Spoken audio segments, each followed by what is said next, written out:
There was once a girl called Kirsty MacLeod. She was just an ordinary girl who lived in an ordinary house with ordinary parents. Kirsty had long red hair, and every morning Kirsty's father would brush out Kirsty's long red hair, and Kirsty's mother would pleat it into one single plait that hung down her back. One day, when Kirsty was out walking, she came to a bridge over a river. She began to cross the bridge when she saw a wily fox standing in the middle. The wily fox saw Kirsty, and he thought to himself, that little girl looks good to eat. I could take her home and gobble her up for supper. So when Kirsty reached the middle of the bridge, the fox stopped her and said, "Hello, little girl." "Hello, fox," said Kirsty, for she was a very polite child and had been taught good manners. "And where are you off to today?" asked the wily fox. "That is of no interest to you," Kirsty replied at once, for although she was well-mannered, she knew that her business was her own and nobody else's.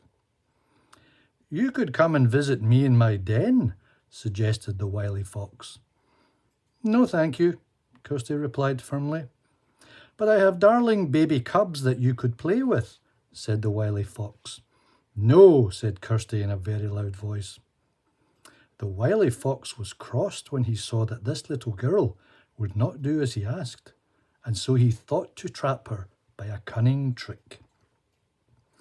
"I am so sad that I might not be able to see my cubs again," he told Kirsty, "for I am afraid of running water, and I cannot go over a bridge by myself, even on this bridge.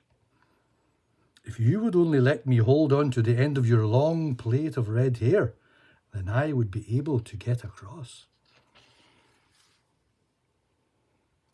Kirsty saw that she would have to think carefully how best to deal with this wily fox. "All right," she agreed, "but first you must shut your eyes so that you do not see the running water.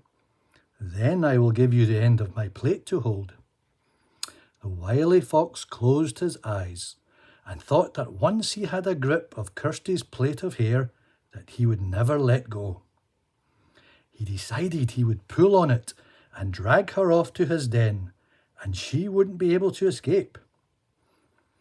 When she was sure the wily fox's eyes were properly closed, Kirsty took the end of the fox's own long tail and gave it to him to hold.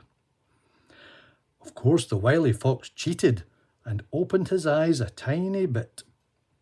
But when he saw red hair, he thought that he did indeed have the end of Kirsty's long plait between his teeth. "There," said Kirsty, "now hold on tight." "Oh, I will," said the fox, "I certainly will." And he pulled as hard as he could.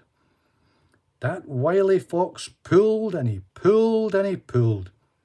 He pulled so hard that his tail broke off.